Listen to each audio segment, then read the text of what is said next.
les manigances et utilisation de responsables étatiques pour faire élire les candidats de l'IRMAR à tout prix se poursuivent dans le district d'Ambat Finajan. Anja Dzwil s'est rendu personnellement dans le district la semaine dernière pour rencontrer les maires de la région afin de donner des consignes politiques. La chef de district a également réuni tous les responsables étatiques et électoraux du district à cet effet, ont dénoncé les habitants de la localité. De l'actualité internationale, un vaste glissement de terrain a enseveli plus de 2000 personnes dans les hautes terres de Papouasie-Nouvelle-Guinée, ont indiqué lundi les autorités du pays du Pacifique, appelant la communauté internationale à fournir de l'aide.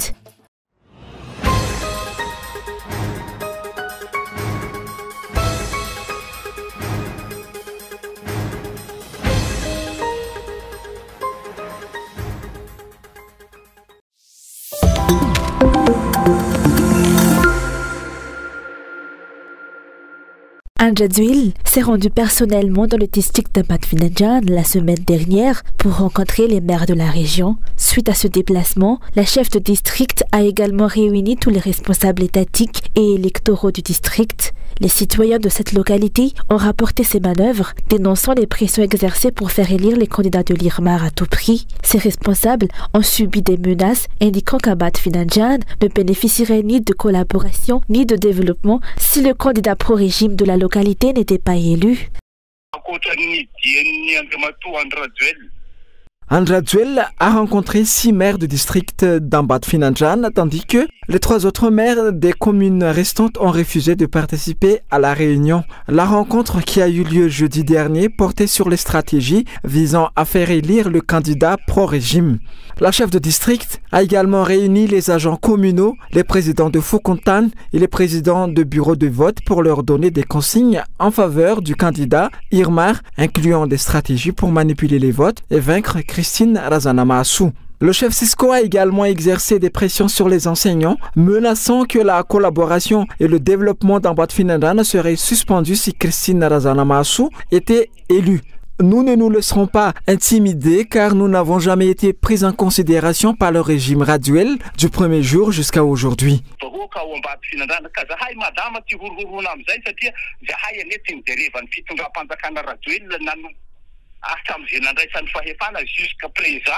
Les enseignants FRAM locaux se trouvent actuellement au cœur d'un dilemme entre les pressions des responsables étatiques pour faire élire à tout prix le candidat IRMAR et d'un autre côté, les pressions des parents d'élèves qui menacent de ne pas payer leur salaire en cas de violation et de corruption de la part des enseignants durant ce processus électoral. Le plus triste est que les enseignants FRAM, qu'ils soient subventionnés ou non, se trouvent entre le marteau et l'enclume. Les directives des autorités supérieures stipulent clairement que les enseignants FRAM doivent tout faire pour faire élire le candidat IRMAR.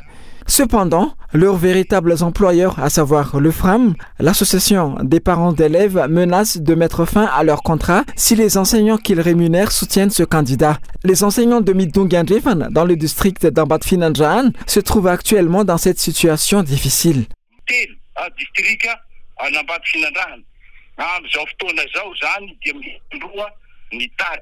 Quelles que soient les actions des dirigeants et de leurs alliés pour faire élire le candidat IRMAR, les habitants d'Ambat Finajan ont affirmé qu'ils allaient replacer Christine Razanama-Assou à l'Assemblée nationale. Ils ont déclaré qu'ils n'accepteraient pas les résultats des élections si elle n'est pas élue.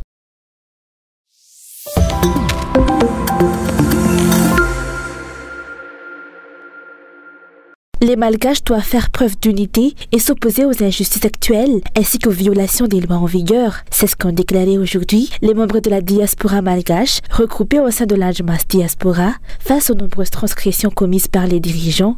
Ils dénoncent la violation de la Constitution et les pressions exercées sur les fonctionnaires et la population pour qu'ils fassent élire les candidats du parti au pouvoir. Face à de telles pratiques, il est impératif de se lever pour empêcher le pays de sombrer davantage. L'intervention directe et indirecte d'Anja Dzwil dans la campagne électorale constitue l'une des violations des lois actuelles.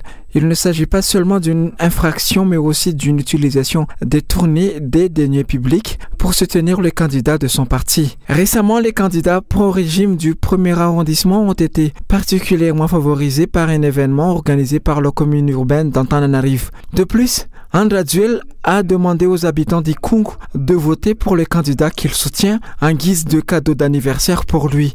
On observe également des remplacements de chefs Fouktan en cette période préélectorale. Depuis quelques années, il y a eu une collecte de cartes d'identité nationale des citoyens dont les raisons restent floues, bien que nous ayons quelques soupçons.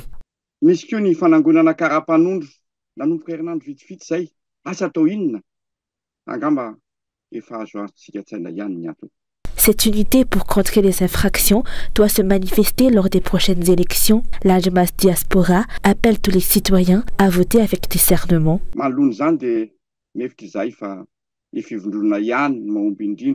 Face à ce contexte, nous estimons que seule la solidarité sera efficace pour contrer ces abus de pouvoir.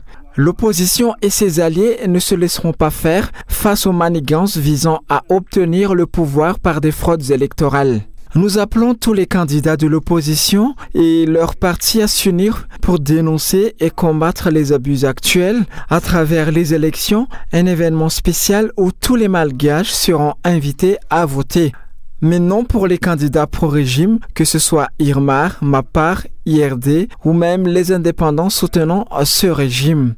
Nous appelons également les candidats de l'opposition, leurs partisans, les partis d'opposition, les observateurs de la démocratie et de l'état de droit, les défenseurs des droits humains, ainsi que tous les électeurs à s'unir pour protéger les votes dès les bureaux de vote.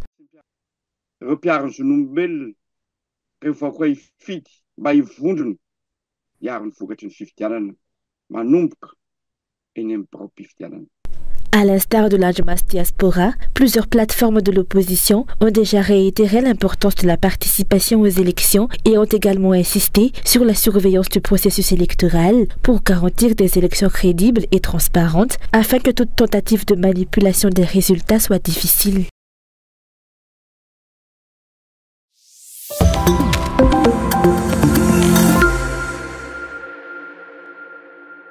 La plateforme Firasakine appelle tous les Malgaches à surveiller de près les élections du 29 mai prochain à cause des manigances qui ont été mises en œuvre pour faire élire les candidats pro-régime à travers l'île depuis le début de la campagne électorale.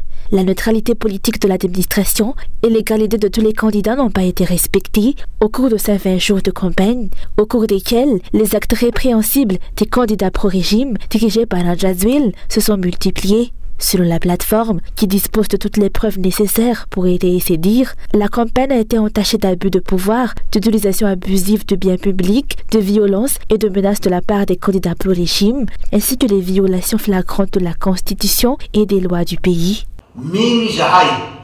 Nous croyons que le peuple malgache, en tant que décisionnaire et détenteur du pouvoir, assumera ses responsabilités en sanctionnant les acteurs des violations des lois actuelles en ne leur confierant plus le pouvoir par le biais de ces élections.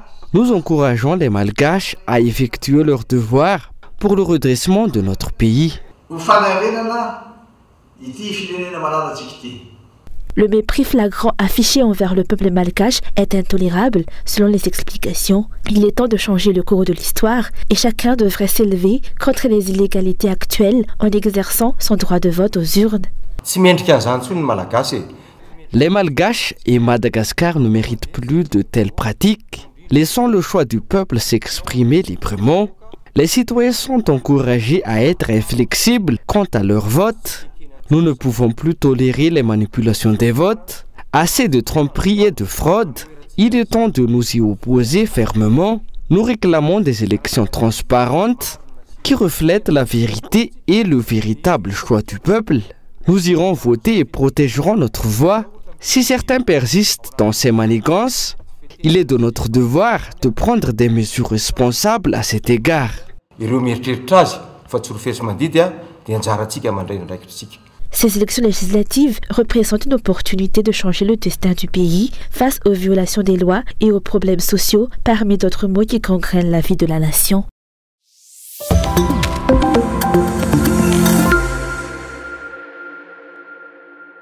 La campagne électorale pour les élections législatives se clôt aujourd'hui. Pour les districts d'Avarajan, la majorité des habitants sont convaincus que c'est le candidat numéro 2, dirigé par Ladouane Narville et Anja Tavlai, qui vont apporter le changement pour un avenir meilleur pour chaque foyer.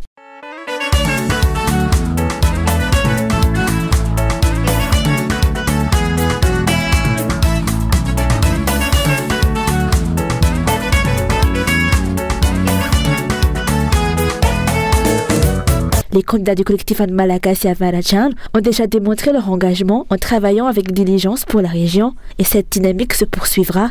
Les habitants de la localité peuvent en témoigner. De nombreuses réalisations ont été accomplies en collaboration avec la population locale et ces efforts seront renforcés une fois que ces candidats seront à l'Assemblée nationale, ont-ils assuré. Ils sont prêts et déterminés à apporter le changement. Au fil des années, les candidats Azo Adjenarville et Adjadavilay se sont particulièrement investis auprès des agriculteurs de la région. Cela s'est traduit par la réparation de barrages et de canaux, ainsi que par le soutien aux agriculteurs via des dons d'engrais. Le secteur de la santé n'a pas été négligé. Ils ont collaboré avec divers acteurs pour organiser des campagnes de circoncision massive, réhabiliter des centres de santé et construire des infrastructures médicales à proximité de la population locale. L'éducation est également une priorité pour le candidat numéro 2 d'Avaradjan. Les élections qui auront lieu mercredi représentent une opportunité pour apporter le changement nécessaire, a déclaré le candidat Azo Adjenarville.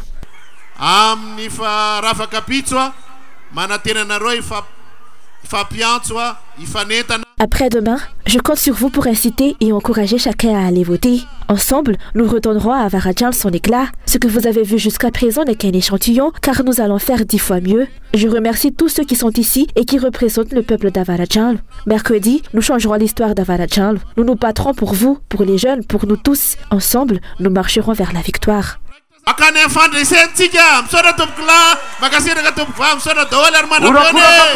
Les dépenses inutiles des deniers publics ne seront plus tolérées une fois que les candidats du collectif Malagasy à Varadjan seront à l'Assemblée nationale. Les projets ayant un impact réel sur la vie des citoyens seront prioritaires. Le changement sera initié avec des députés qui ne seront plus de simples suiveurs. Ce changement nécessite la collaboration de chaque habitant, en participant aux élections et en surveillant leur déroulement. Les candidats du collectif Malagasy ont clôturé leur campagne électorale aujourd'hui dans la commune d'Akad-Kelilafi.